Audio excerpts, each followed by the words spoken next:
Son las 9 de la mañana con 8 minutos, de vuelta después de la música, de ese comienzo musical de Enlace USACH, ya para saludar y empezar a dialogar con nuestro panel del día de hoy. Están con nosotros esta mañana, comenzando la semana junto a nosotros, el consejero nacional de la Democracia Cristiana, Matías Rojas, a quien ya saludamos. ¿Cómo estás, Matías? Muy buenos días. Buenos días, Rodrigo. Saludarte a ti, a nuestros auditores, a Pablo igual. Exacto, Pablo Rodríguez, cientista político e investigador del Instituto Libertad, que también está este lunes comenzando la semana junto a nosotros. Pablo, también muy buenos días. Hola, buenos días, Rodrigo, Matías.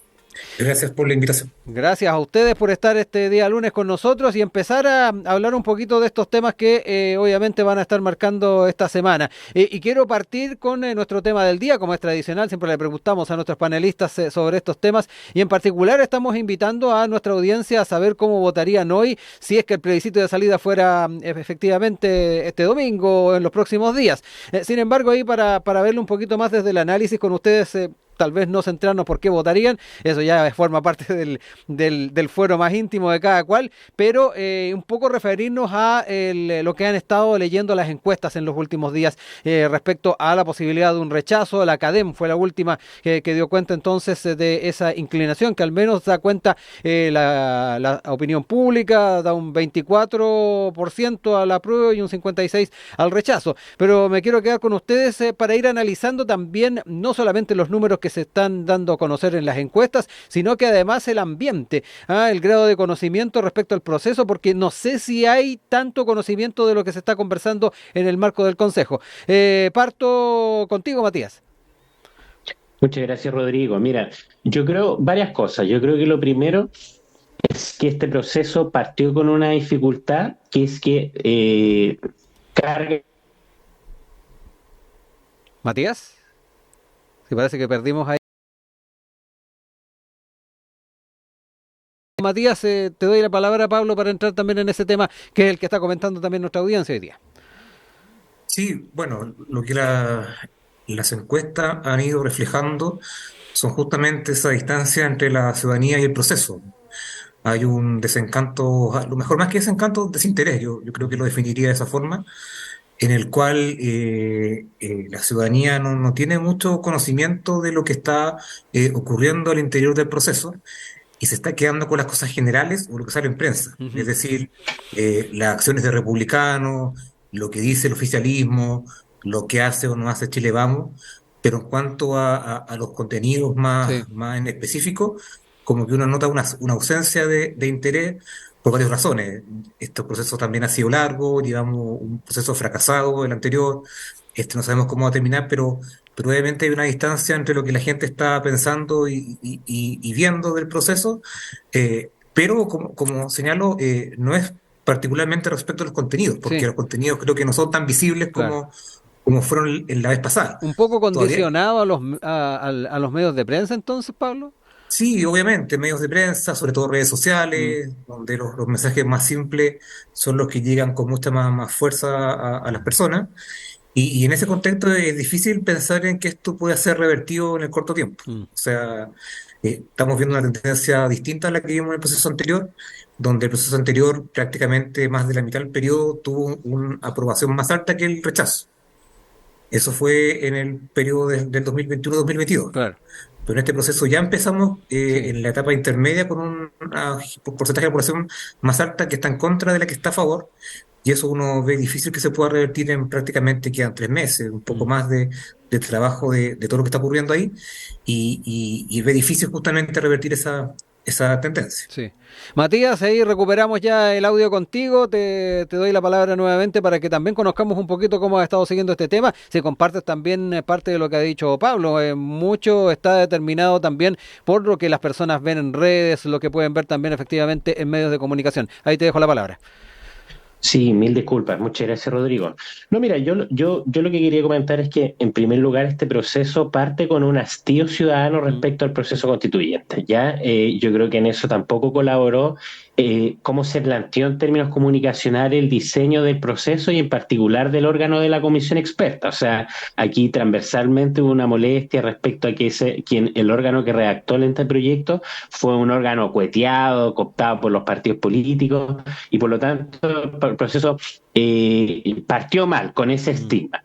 y tampoco colaborar la actitud del Consejo Constitucional. Yo ahí discrepo un poco de Pablo, ¿Ya? en el sentido de que, claro, si uno lo compara, por ejemplo, con el proceso de la Convención Constituyente, aquí no hay nadie disfrazado de dinosaurio y no hay nadie votando en la ducha, pero se ve a ratos una actitud de aplanadora por parte de quienes Consejo Constitucional y además con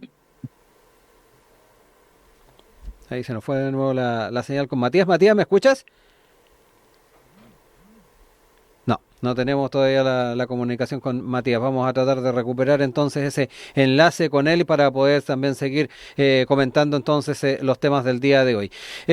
Vamos a ir a otra temática, quedarnos con lo que teníamos propuesto para el día de hoy para poder conversar y particularmente con este paro del Colegio de Profesores. Estamos a la expectativa de varias cosas que van a estar pasando en las próximas horas. Sin ir más lejos, se espera que hoy día el magisterio se reúna con el ministro de Educación Nicolás Cataldo para ir particularmente zanjando tal vez algunos temas, y lo que han planteado desde el magisterio es que están a la expectativa de una nueva propuesta a las demandas. Recordemos que el paro indefinido debiese comenzar el día de mañana, es lo que quedó establecido por parte de las bases, pero importante no solamente lo que puede ocurrir respecto a las demandas, cuánto se recoge por parte del Ejecutivo, sino que esta a la que se enfrenta el ministro Cataldo recién a pocos días de haber entrado al cargo. Pablo Rodríguez, te escucho un poquito para poder analizar también los alcances que puede tener esta movilización y particularmente cuán relevante es para el ministro Cataldo empezar con el pie derecho. Uno empieza a ver que en esta última semana han habido diversas protestas en varios sectores que de alguna forma son los que pavimentaron el camino al triunfo de este gobierno, Mm. justamente, que son sectores que generalmente están descontentos cuando el gobierno de derecha administra, y lo que ocurrió con los estudiantes secundarios, yo también lo agregaría a lo que estamos conversando. Los llamados de Eh, evasión. Sí, yo Mm. creo que van marcando un poco hitos que hay que tomar en cuenta respecto a lo que podría significar un incremento de las movilizaciones, pero yo me quedo justamente con que el gobierno se había sostenido muy bien o relativamente bien con su tercio de apoyo prácticamente en la ciudadanía, pero yo no tengo ninguna duda el surgimiento de estas protestas o manifestaciones puede mermar justamente sus bases de apoyo. Lo que tiene que ver con el colegio de profesores, uno lo podría leer justamente pensando que hay una falta de expectativa, unas expectativas que no se han ido cumpliendo Ujú. en este más de año de mandato, especialmente respecto a temas sensibles para los profesores, que yo creo que hubo una espera, una negociación, una conversación bastante larga entre los diversos sectores, donde probablemente el Ministerio de Educación anterior no ayudó mucho a sortear la crisis, pero creo que en general lo que estamos viendo con los profesores y también con los estudiantes secundarios tiene que ver con que hay sectores que uno esperaría que no fueran tan críticos del gobierno, que creo que se están manifestando, y ese es un problema más que se le añade a la agenda de gobierno. Si los sectores que tradicionalmente se movilizan y empiezan a adquirir fuerza, eso obviamente va a complicar más al gobierno la conducción que está teniendo. Pablo, mientras logramos conectar nuevamente con Matías, tú ahí aludías a varios temas que de hecho estaban enmarcados en lo que era la propuesta de programa del actual gobierno. Recordemos que mucho se ha planteado por parte del magisterio de que había compromisos de por medio. Compromisos como el tema de la deuda histórica, por ejemplo, y ahora se torna complejo a la luz además, y me da la impresión de que ese fue como un hito importante de lo que se está viviendo el día de hoy, las señales que se dieron en la última cuenta pública. Los profesores estaban muy atentos a lo que fuera las propuestas en torno a temas sensibles como es la deuda histórica, pero buena parte de esos temas quedaron supeditados al pacto fiscal. Tú lo recordarás que lo planteó el presidente en su momento. Se han tratado de dar soluciones o dar expectativas de soluciones para casos puntuales, pero todavía está pendiente entonces ese tema que, reitero, había sido establecido como uno de los criterios o compromisos de campaña.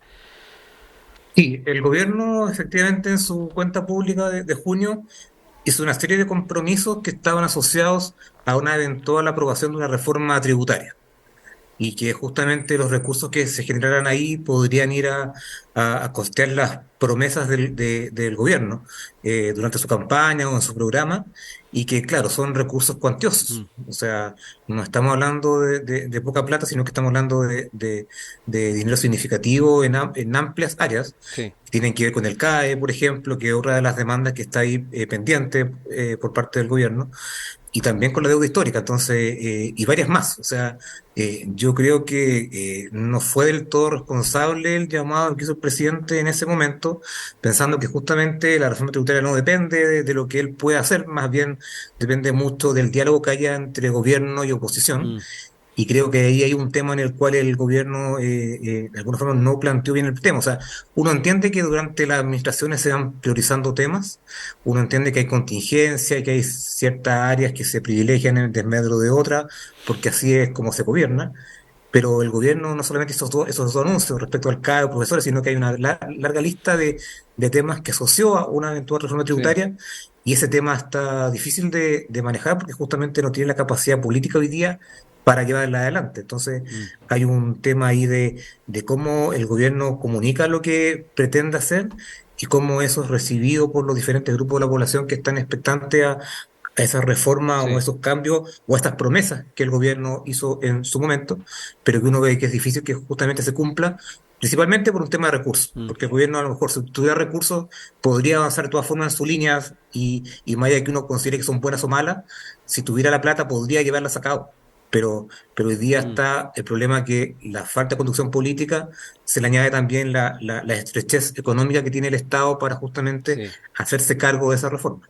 Un sabato chino complicado, Matías, el que enfrenta entonces el Ejecutivo a propósito de esta movilización. Ahí con Pablo estábamos viendo algunos de los factores que están marcando además esta discusión, pero me interesa también saber cómo lo observas tú, cuán determinado también está el tema de recursos. Como lo decía Pablo, te escucho ahora. La tercera es la vencida. Sí, muchas gracias, Rodrigo. Disculpa por lo Sí, inconveniente. no hay problema. No, mira, yo respecto al tema del paro, varias cosas. Lo Mm. primero, recalcar que los gremios, como el gremio de profesores, como cualquier gremio, tiene todo el derecho de poder movilizarse. En el petitorio, además, hay cuestiones como la deuda histórica, que son de larga data ya, que hay un compromiso presidencial por parte de su solución, donde además hay un pronunciamiento de la Corte Interamericana de Derechos Humanos, Además, donde se condena al Estado de Chile y que por lo tanto son temas que son urgentes, la violencia escolar, etcétera. Entonces uno en el petitorio uno ve cuestiones que son por lo menos razonables, atendibles. Yo creo que aquí yo creo que la principal responsabilidad ha sido de la conducción anterior del Ministerio de Educación. Yo creo que el ministro Marco Ávila, el exministro, perdón, generó una conducción muy paupérrima respecto a distintos actores sociales del área de la educación, en particular con el colegio de profesores, y que nos ha generado esta situación, a la que, por cierto, es muy preocupante, y a mí lo que me preocupa mucho es el daño que se le hace a los estudiantes, a los niños y niñas de nuestro país, porque hoy día en la situación de ausentismo, de sí. deserción escolar, con todos los problemas que nosotros tenemos, agregar un paro indefinido, quizás por cuánto tiempo solamente, los que aquí pierden son ellos. Entonces, hacerle un llamado, por un lado, al gobierno, a que en la conversación que van a tener el día de hoy pueda generar todos los acuerdos que sean necesarios para que este paro, según el Colegio de Profesores, el paro vacío sí, pero que al menos pueda ser de la más corta duración para que los niños y niñas no tengan los prejuicios, y que también eso también lo entiendan los dirigentes del Colegio de Profesores. Matías, recién mencionabas la crítica que ha habido en algunos sectores a la gestión del exministro Ávila. ¿Cómo ves también las posibilidades del actual ministro Cataldo? Que dicho sea de paso, durante el segundo gobierno de la presidenta Bachelet estuvo dentro de los equipos del Ministerio de Educación, viene del mundo de la educación. ¿Hay ahí un cambio? ¿Se puede generar expectativas también de la forma en que se enfrenta este conflicto? Mira, yo creo que el ministro Cataldo tiene dos ventajas comparativas. La primera, la que tú muy bien decías, de que él ya había sido parte de los equipos del ministerio.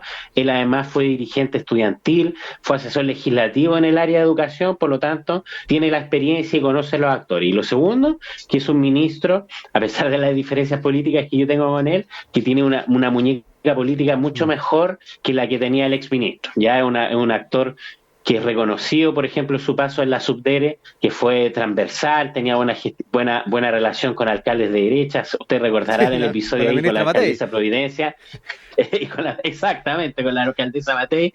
Entonces, yo creo que en principio es un ministro que está mucho más empoderado y que tiene más capacidad de dialogar y de poder generar los acuerdos. Esperemos que por el bien de los estudiantes y por el bien de la educación chilena, hoy día pueda avanzar en conversaciones que eviten que este paro sea muy prolongado.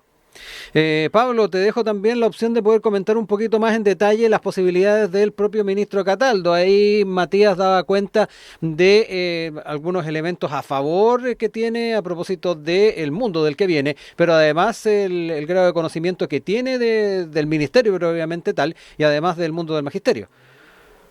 Sí, yo creo que justamente el presidente lo nombra en el cargo por los atributos que se están señalando. Ujú. Creo que ahí hay una decisión importante de tanto del manejo político como técnico que él tiene de la cartera respecto a lo que podría pasar en educación en los próximos años. Yo creo que eso fue un factor decisivo justamente para pensar en que primero se sacara al ministro anterior y segundo que él fuera el nombre escogido. Siempre cuando hay cambios de gabinete sale interna o Sí. un nombre al azar y habían otros nombres que podían darle otro giro al ministerio. Y de alguna forma también el presidente premia un poco la lealtad también de ciertas personas o autoridades que tienen un buen desempeño y que le pueden añadir algo extra a lo que significa la relación, por ejemplo, con el ministerio, o sea, con el colegio de profesores, Mm. que es algo que es complejo de llevar, que obviamente hay un tema difícil, pero uno podría pensar que un ministro de un partido comunista en este caso podría tener a lo mejor mayor vínculo, mayor acercamiento justamente con el colegio de profesores, aun cuando el colegio de profesores no está liderado Sí. exclusivamente por ese sector político. Uno podría pensar que los puentes son más fáciles de entender que un ministro a lo mejor más técnico que hubiera estado alejado de lo que significa el colegio de profesores. Entonces, creo que ahí todos esos elementos van sumando justamente para que el presidente en su oportunidad haya tomado la decisión de nominarlo y veremos si efectivamente ese currículum previo que él tenía le va a servir o no en la cartera. Pensemos que el Ministerio de Educación, de Salud, son siempre los más expuestos a las Sí. crisis políticas. Y la permanencia de un ministro de Educación en estos cargos no siempre es muy duradera, justamente por las crisis que más allá que el ministro lo haga bien o mal, van significando un desgaste político en esta figura y por tanto ahí habría que estar atento a cómo enfrenta estos primeros conflictos que él tiene personalmente como ministro, cómo lo saca adelante y si eso efectivamente va dañando o no su capacidad política para llevar a cabo las políticas del ministerio. Exacto, porque claro, ya lo decías tú, Pablo, acá nos encontramos con un ministerio que además tiene sus complejidades. Durante los distintos gobiernos ahí también nos encontramos que no son pocas las personas que ocupan ese cargo, porque hay un recambio habitualmente y muchas veces supeditado a lo que son las movilizaciones que se den a propósito de temas de educación. Matías, te dejo la palabra también para ir cerrando este tema, recoger parte de lo que señalaba Pablo y además estos desafíos a los que se enfrenta el ministro Cataldo, porque ya lo decíamos, siempre en el ámbito de la educación es complejo el poder enfrentar estos conflictos y más allá del expertise, de verdad que va a ser complicado por los otros factores que decía Pablo en anteriores comentarios. El tema de la billetera me da la impresión de que puede ser determinante aquí. Sí, por cierto, o sea, si hay un ministerio que comprueba de que los ministros de Estado son fusibles, el Ministerio de Educación. Ya es muy complejo y los últimos gobiernos no han tenido precisamente estabilidad en ese cargo. Yo creo que para ir cerrando, que lo importante acá es que la reactivación educativa es un desafío país, es un desafío que va a exceder a este gobierno, no solamente por los daños que generó la pandemia, el Sí. encierro de los Las brechas, estudiantes, ¿no? las brechas exactamente que hoy día se notan más, sino que porque también estamos en medio de, por ejemplo, un proceso de implementación de una nueva institucionalidad pública, como son los servicios locales de Claro. educación, que se ha ido postergando, y que distintos actores, el colegio de profesores entre ellos, pero también los municipios y otros gremios de la educación han sido bien críticos de ese que se requiere por parte del ministerio y por parte de los distintos equipos del gobierno, es que esto sea una prioridad, ¿ya? Sea una prioridad en términos de su reactivación, de los aprendizajes, de la situación de violencia, por cierto, o sea, los hechos de violencia que se ven en algunos liceos emblemáticos no solamente contribuyen a destruir aún más la educación pública y aumentar las brechas. Entonces, yo creo por un lado hacer un llamado de atención al gobierno a que tiene que poner toda su energía y esfuerzo en generar una agenda concordada con los distintos actores para la reactivación educativa, y en relación, por último, en relación al tema de las lucas, por cierto que yo comparto que es una limitación, pero también hay que tirarle el guante, por cierto, a las fuerzas políticas de oposición presentes en el Parlamento cuando discuten el pacto fiscal. Por cierto que uno puede criticar medidas concretas de las propuestas de reforma tributaria contenidas en el pacto fiscal, pero aquí es necesario, tal como se ve en la temática de pensiones y en la temática de salud, que el Estado pueda contar con más recursos. Ya aquí también hay temas, por ejemplo, la deuda histórica, que está estrechamente ligada a la posibilidad de recursos financieros, y ahí, lamentablemente, para tener una buena administración, una administración responsable de los recursos, para gastos permanentes necesitamos ingresos permanentes, y hoy en día eso no está dando, y por lo tanto también hacerle un llamado a los parlamentarios, a las bancadas de oposición en el Congreso, a que se puedan sentar con el gobierno y poder concordar un pacto fiscal que nos permita tener recursos frescos para, entre otras cosas, destinar a la reactivación educativa. Pablo, para cerrar, te dejo también algo que deja Matías sobre la mesa y que tiene que ver con la forma en que se va a estar debatiendo estos temas y la apertura que puede haber también en la oposición para sacar adelante esta agenda en el marco del pacto fiscal. Ese también es uno de los temas importantes. Algo también dejaste entrever, pero ya que lo plantea Matías más específicamente respecto a la actitud que asume la oposición, también te dejo esa opción para que podamos cerrar también el tema con eso. Sí, el escenario es difícil para el gobierno. Hay que ser sincero en el sentido de que sobre la mesa no hay buenas reformas a juicio de la oposición, y por lo tanto, especialmente respecto a lo que significa el pacto tributario o ajuste fiscal que de alguna forma se promociona por parte del gobierno, es difícil que en el corto plazo se pueda ver algo distinto. Yo no veo todavía la voluntad, porque más allá de decir que no a la reforma, tiene que ver con que desde el punto de vista técnico la oposición cree que varias de ellas tienen falencias importantes, y los puntos de encuentro entre ellas todavía está lejano, y por ende es difícil que uno pudiera pensar que el gobierno va a tener mucho más margen respecto a lo que viene en términos presupuestarios.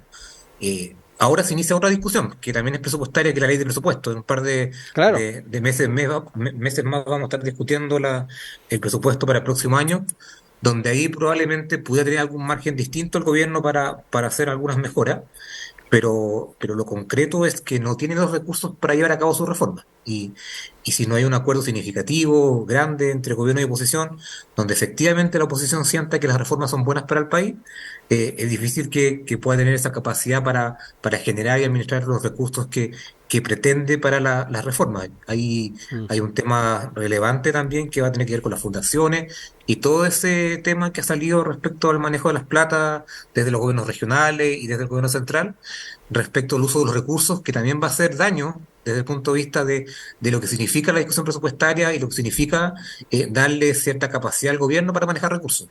Creo que el caso convenio, más allá de lo que legalmente y judicialmente se determine, le hizo mucho daño justamente al gobierno, justamente en el tema de las plata, que tiene que ver con la capacidad que tiene un gobierno en general para administrar los recursos eficientemente. Y creo que en esa materia los coletazos del caso convenio van a seguir afectando lo que viene para adelante, especialmente en materia presupuestaria para el próximo año. Son las 9 de la mañana con 37 minutos, junto a ustedes en Enlace USACH con nuestro panel el día de hoy. Estamos, sin ir más lejos, con Matías Rojas, consejero nacional de la Democracia Cristiana, y también con Pablo Rodríguez, cientista político e investigador del Instituto Libertad. Nos vamos con un tema que marcó también el fin de semana. El día viernes, sin ir más lejos, conocíamos del fallecimiento del exministro del Interior, Belisario Velasco. Eso trajo consigo reacciones desde distintas tiendas políticas políticas, pero me quiero quedar con algunos mensajes que quedaron el fin de semana en el marco de lo que fueron sus funerales, y particularmente con las declaraciones que dio la ministra del Interior, Carolina Toá. Tuvo varios conceptos hacia él, dijo él fue un chileno y un demócrata impecable que estuvo siempre por cuidar, por proteger y por defender nuestra democracia en momentos muy distintos. Estuvo en contra del golpe de Estado desde el primer día, estuvo como un activo opositor a la dictadura y promotor de la unidad de los demócratas. Agregó además la ministra que fue el primer funcionario democrático que entró a la moneda en la transición, y junto a ello dijo que hay que manifestar ante el país nuestro respeto a la figura de Belisario Velasco, a la enorme figura que él fue, al rol clave que cumplió para que Chile tuviera una democracia sólida, a enfrentar esos primeros años que había tanta fragilidad, tanta dificultad, y lo hizo con un talento, con una dedicación y con una capacidad de la cual tenemos que estar todos y todas agradecidos. Parte de los comentarios, y además la ministra dijo, Chile necesita a muchos como él. Importante ver esta partida, este fallecimiento de Belisario Velasco, también en el contexto que estamos actualmente, y donde muchos apelan a ese tipo de liderazgos para tratar también de, por un lado, cuidar la democracia, pero también tratar de llegar a puntos de consenso. Muchos traen a colación lo que fueron esos años a la hora de pensar en lo que se viene de aquí en adelante. Pablo Rodríguez, te doy la palabra para empezar. Sí, gracias. Belisario Velasco justamente representa esa generación política que le tocó años muy difíciles previo al golpe 73, durante la dictadura, y también fue clave en los primeros años de la transición, especialmente más allá de sus roles posteriores en el gobierno de Michelle Bachelet, pero justamente una figura que yo creo que se le recuerda por eso, por su capacidad política para manejar crisis y tratar de ayudar en esos momentos tan difíciles para el país, y que son los políticos que de alguna forma quedaron bastante marcados en esa generación completa respecto a lo que ocurrió en el país en esos años. Yo creo que su figura justamente es recordada y debe ser justamente puesta en ese contexto como un aporte para la democracia de nuestro país. Yo creo que él, junto a otras figuras también que hay que destacar que vivieron los años más difíciles de la dictadura, fueron claves justamente pensando en los primeros años de la transición. Una transición que a veces uno piensa que fue mucho más fácil, pero la verdad es que no fue así. O sea, el gobierno termina el año 90 formalmente, pero Pinochet estuvo 8 años más a cargo del ejército, entonces había una relación ahí política muy difícil, y por tanto las capacidades políticas que se requirieron en ese momento eran superiores, debían serlo, para que la transición fuera algo exitoso y no en algún momento se regresara a una forma autoritaria. Entonces, creo que el papel que él desempeñó junto a otras personas, creo que es destacable en ese contexto en el cual de alguna forma se formaron buena parte de los mejores dirigentes de nuestro país en esos años, justamente en las adversidades de lo que iba ocurriendo, y que fue capaz de mantener una línea coherente en su vida política. Y eso creo que también es resaltable desde el punto de vista político y humano. Matías, también comentar contigo este tema que obviamente afecta más a lo que es tu partido, para la Democracia Cristiana, que fueron los primeros en tener reacciones el día viernes, en dar cuenta también del recuerdo, el respeto, la valoración de Belisario Velasco, pero también aprovechar de escucharte a ti desde la perspectiva de lo que puede traer consigo ese recuerdo, puede traer consigo también toda la trayectoria de Belisario Velasco, a propósito de lo que señalaba la ministra Toá, y un poco también mirando en el horizonte los desafíos como país que tenemos. Sí, mira, yo creo que en primer lugar agradecer públicamente todas las muestras de cariño para un militante nuestro, un hombre que, como muy bien describía la ministra del Interior, uno lo podría resumir como un hombre de Estado, ya un hombre que dedicó toda su trayectoria, toda su vida a servir a Chile y cuidar la democracia en distintos momentos. Sí, ahora se ha recordado latamente su rol de opositor a la dictadura, pero él desde antes, desde muy joven, él por ejemplo tuvo una lesión ocular protestando contra el autoritarismo del segundo gobierno de Ibáñez del Campo. Él también fue un opositor muy activo a la Unidad Popular, democrático, por cierto, que el compromiso demostraba el mismo día del golpe de Estado, y siempre con vocación de diálogo, ¿ya? Eso yo creo que es la lección más importante que nos tiene que interpelar de su vida. El año, a los comienzos de la dictadura, tuvo una reunión, como él muy bien lo describe en su libro, con Miguel Enrique, el líder del MIR, para decirle que la oposición a la dictadura no podía ser a través de la vía armada, que eso solamente iba a significar más dolor, más muerte, y que no iba a traer ningún resultado. Entonces él fue siempre un hombre que transversalmente apostaba por el diálogo, independiente de sus convicciones, independiente de su postura personal, siempre apostó a eso. Yo creo que hoy día, con el desprestigio de la lección que podemos sacar respecto a la segunda parte de tu pregunta, Rodrigo, cuando hoy día las instituciones sufren un desprestigio brutal, cuando hoy día en el Congreso es muy difícil poder concordar acuerdos transversales para las materias urgentes, yo creo que su vida nos tiene que dejar la lección e interpelarnos a los distintos actores políticos, a su partido, en la democracia cristiana, por cierto, pero a todos los actores, respecto a que Chile siempre está primero, y que en función de que Chile sentar a la mesa y concordar, Hablábamos recién en el bloque anterior respecto a los desafíos en educación. Hay un tremendo desafío. Tenemos un tremendo desafío en salud. O sea, aquí hay gente, las listas de espera nos debiera dar vergüenza como país de que hay gente que se muere esperando una atención de salud. Tenemos desafío en pensión, no de mejorar las pensiones de las personas que están trabajando ahora y van a jubilar en 20, 10 años más, sino que los jubilados de hoy en día. En la agenda de seguridad, porque la agenda de seguridad, pese a las cuñas fácil que de repente uno puede ver en la prensa, la agenda de seguridad requiere un abordaje integral y algunas cosas que son de largo plazo, como por ejemplo la prevención y la rehabilitación de quienes sufren delitos. Ahí hay un montón de cuestiones que están relacionadas con la deserción escolar, sí, con la drogadicción, y que por lo tanto todos esos desafíos requieren de acuerdos macros porque involucran recursos importantes, porque requieren de modificaciones legales importantes. Entonces, yo solamente para terminar, creo que la principal lección que nos puede dejar Belisario Velasco es su amor por Chile, y que ese amor por Chile se tiene que concretar en un servicio público bien entendido, es decir, honesto, eficiente y siempre concordando con los distintos actores políticos.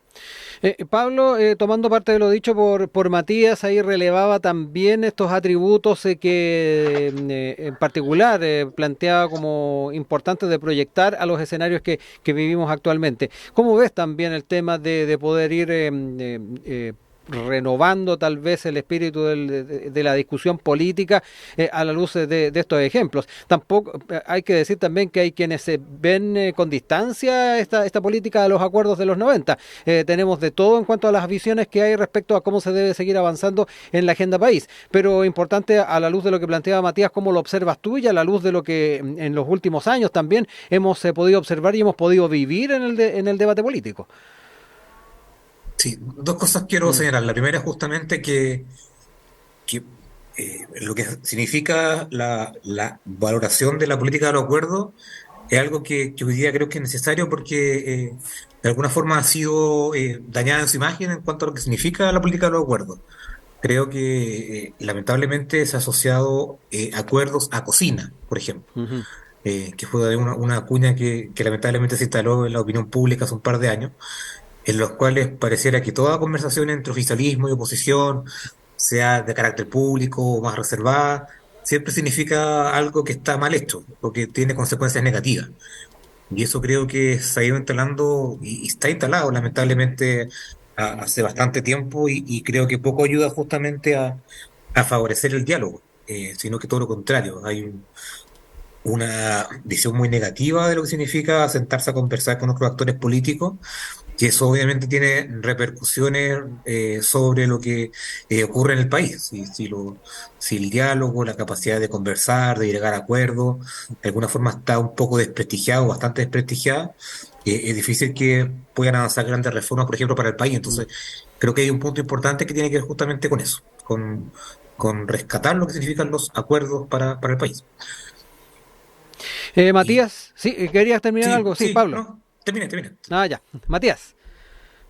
Sí, yo Bueno, concuerdo plenamente con lo que plantea Pablo y lo quería concretar en particular respecto al debate constitucional. Yo sé que eso fue con lo que primero iniciamos este programa Sí, y me caí por algunos inconvenientes, sí. pero yo creo que eso, pensando de que esta semana van a empezar a votar y ya se va a ver Ujú. el contenido de la reforma del anteproyecto, yo creo que la figura de Belisario Velasco puede iluminar a los consejeros constitucionales en el sentido de que, independiente de las mayorías circunstanciales, Chile está primero y no hay ninguna posibilidad que el proyecto de nueva constitución se apruebe a fines de año si no es un texto concordado amplia y transversalmente. Ya yo creo que ahí hay una elección concreta que nos puede dejar su figura respecto a eso, porque finalmente uno de repente piensa que los acuerdos, que el diálogo es renunciar a sus convicciones, en ningún caso. No es renunciar a la agenda, a los legítimos programas de los partidos y las coaliciones políticas, solamente pensar, y sobre todo eso se cristaliza mucho en el debate constitucional, en que Chile necesita un marco, necesita un pacto que nos permita salir de esta crisis política que ya arrastramos hace varios años, donde todos los sectores se puedan sentir parte. No vamos a poder votar por una constitución que nos satisfaga en un 100%, pero sí que nos permita un marco para la distinta actuación y para la convivencia democrática. Entonces, Mm. en relación a eso y a los distintos debates que se vienen, yo creo que es muy importante que estas figuras en su trayectoria nos iluminen respecto a eso. O sea, en Belisario Velasco en distintos momentos, no solamente en dictadura y en los periodos de transición, él siempre contribuyó, a veces silenciosamente, a la unidad de los distintos actores. Además, una persona muy generosa en términos de potenciar nuevos liderazgos, que yo creo que eso también es muy destacable. Yo lo digo con conocimiento de causa, una persona que siempre veló por el recambio generacional en los distintos cuadros políticos de su partido, y por lo tanto eso también es una lección respecto a algunos actores que de repente velan solamente por su proyecto político individual y no actúan con generosidad y con la altura de miras que sí requiere. Pablo, para cerrar ya esta parte, ya te doy la palabra a ti, después también para que cierre Matías su intervención. Matías hablaba de poner en el horizonte a Chile, pensar en Chile a la hora de establecer los caminos, enfocándonos particularmente en lo que ha sido la dinámica dentro del Consejo Constitucional. ¿Piensas que se está tratando también las temáticas desde esa perspectiva por quienes en estos momentos tienen las mayorías y también un poco aludiendo a ese espíritu que muchos han reconocido en Belisario Velasco a la hora de tratar de llevar adelante un debate? No, yo creo que los partidos, los sectores hoy día están tratando de buscar su propio mensaje político más que tratar de tener un texto común. Mm. Yo creo que eh, el oficialismo hace intentos para instalar sus temas en la agenda, pero también son temas propios, que tampoco hacen mucho sentido a lo mejor a algunas partes de la población. Entonces, creo que tanto oficialismo como oposición, sobre todo en esta etapa, que todavía no se vota nada concreto, en particular todavía, sino que estamos viendo todavía los textos que van a ser votados, pero todavía no se votan, está marcado justamente por lo que significa el mensaje que cada uno de los sectores políticos o partidos que están representados ahí le manda a su sector. Ujú. Y eso creo que también tiene que ver un poco con lo que hablábamos al principio de que el proceso no genera tanto interés porque a lo mejor todavía las lógicas en las cuales se está moviendo el discurso todavía son demasiado parciales respecto a lo que cada uno de los sectores representa. Y está la oportunidad de que eso no ocurra cuando empiecen las votaciones, pero también está el riesgo de que efectivamente cuando empiecen a votarse las cosas más relevantes, esa distancia se profundice y justamente el texto tenga poco que ver con ofrecerle un texto para todos los chilenos, sino que un texto que represente solamente a algunos de los sectores políticos que están ahí representados, y eso obviamente sí que es una mala noticia respecto al proceso porque eso inevitablemente llevaría a un eventual rechazo o en contra. Si Mm. este texto no es capaz de interpelar o hablarle a la gran mayoría de las personas y solamente se queda en discursos que son, puede ser más o menos buenos para la Constitución, eso también es discutible, Mm. pero que no le hacen sentido a la gran mayoría de las personas. Matías, para cerrar el panel del día de hoy, ahí también te dejo estos últimos minutos. Muchas gracias, Rodrigo. Sí, yo quería cerrar haciendo un llamado a retomar el diálogo y los acuerdos, a retomar el diálogo en los acuerdos en el Consejo Constitucional. Es verdad, como decía Pablo, que aquí todos los sectores, incluido el oficialismo, tienen que contribuir, pero dado la proporción que tiene el Consejo Constitucional, aquí la pelota está en la cancha de la derecha y en particular del Partido Republicano. Y ahí yo quiero llamar la atención. Es verdad que ahora en este proceso nuevo no hay nadie disfrazado de dinosaurio ni votando desde la ducha, pero a rato yo veo la misma soberbia y el mismo espíritu de tratar de pasar la planadora, en particular los consejeros del Partido Republicano. Entonces yo creo que hacer un llamado a ellos a pensar en Chile, a retomar el diálogo y también en las distintas agendas que se están discutiendo en el Parlamento, a que los partidos políticos y las distintas bancadas se puedan poner de acuerdo en ese sentido. Yo lo quiero reiterar, o sea, aquí, por ejemplo, respecto a la conversación de la reforma previsional, los partidos necesitan ponerse de acuerdo, porque aquí no solamente estamos hablando de las pensiones de los que hoy día tienen 30 años y les queda un montón de décadas para seguir acumulando fondos para su pensión, sino para los pensionados que hoy en día, incluso teniendo la PGU, que fue un significativo avance, tienen pensiones de miseria, y por lo tanto yo creo que ahí hay un llamado a generar los acuerdos. Por cierto, también un llamado de atención al gobierno, de que el que tiene la conducción política de la reforma y de los proyectos, a que ellos tengan una actitud sobria, humilde, de escuchar a todas y a todas, pero a todos los actores políticos se pongan eso, porque aquí finalmente no puede primar la mezquindad, no puede primar la ganancia del corto plazo, porque algunos sectores de la oposición pueden verse tentados a que negándole la sal y el agua al oficialismo, eso pavimenta su triunfo para las elecciones del próximo año y el subsiguiente, pero aquí solo pierde Chile. Y las urgencias sociales requieren ser resueltas hoy día. Ya nosotros, la democracia yo creo que está en riesgo porque podemos caer en liderazgos populistas, de corte autoritario incluso, y por lo tanto, pero yo creo que todavía estamos a tiempo aún de evitar eso. Y ahí todos los partidos políticos tenemos responsabilidad, sí, y tenemos que poder contribuir a eso, Rodrigo. Eso, muchas gracias y gracias a los auditores y a Pablo por el programa de hoy. Exacto, Pablo Rodríguez, Matías Rojas estuvieron este comienzo de semana con nosotros en el panel de Enlace USACH. Un abrazo a ambos, que estén muy bien, nos reencontramos más a futuro. Gracias. Hasta luego. Chao, chao.